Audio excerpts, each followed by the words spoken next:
Et du coup, on va avoir le nœud PEXé, nœud de raccord 13 fluoro, qui est réalisable dans différents diamètres, des petits comme des gros et des moyens. C'est un nœud qui tient super bien, il est solide, il glisse pas et qui passe très bien dans les anneaux. Donc pour ça, on prend le fluoro et on commence à faire un nœud de 8. Hop, on fait une boucle par derrière et ensuite on passe par-dessus. On le serre un petit peu pour pas qu'il glisse. Ensuite on prend la tresse et là on va passer par-dessous et par-dessus dans les boucles du nœud en 8. Donc dessous. Hop, et dessus. Tac. Ensuite, du coup, on prend une bonne longueur de tresse. Et ensuite, on va faire 10 tours aller.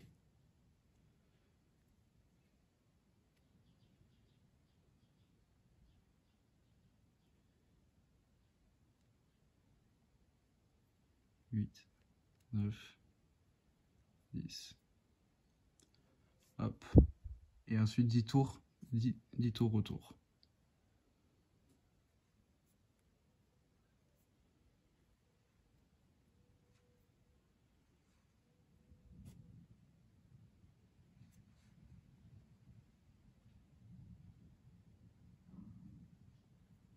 « 7, 8, 9, 10. Hop. Et là, on repasse par-dessous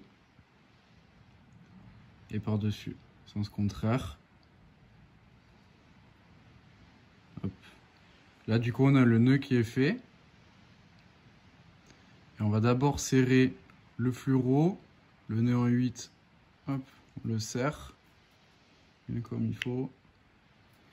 Et ensuite, on va venir serrer la tresse pour qu'elle vienne se coller contre le nœud.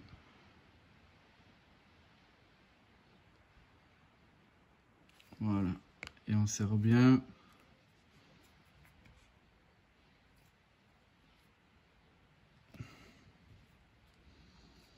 Parfait. Du coup, on a les spires qui se sont bien rassemblés. Ok. Ensuite, on coupe l'excédent de fluoro. On peut le couper à ras, ça risque rien. Si vous n'êtes pas trop confiant, vous faites un champignon. Donc vous laissez un petit peu de place, ensuite on fait un champignon. Et ensuite, ce qu'il y a d'important avec le bout de tresse qui reste, c'est de couper 1 ou 2 cm. Et je vais vous expliquer pourquoi. Donc je laisse.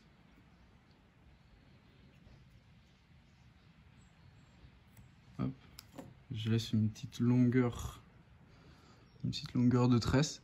Parce que plus on coupe court et plus c'est rigide. Et là, du coup, vu qu'il y a une petite longueur, ça va être souple et ça va mieux passer dans les anneaux, en fait, au final. Et voilà. Du coup, on a le nœud PEXé qui est propre. Il n'y a pas trop de grosseur. Il est assez longiligne et il va super bien passer dans les anneaux.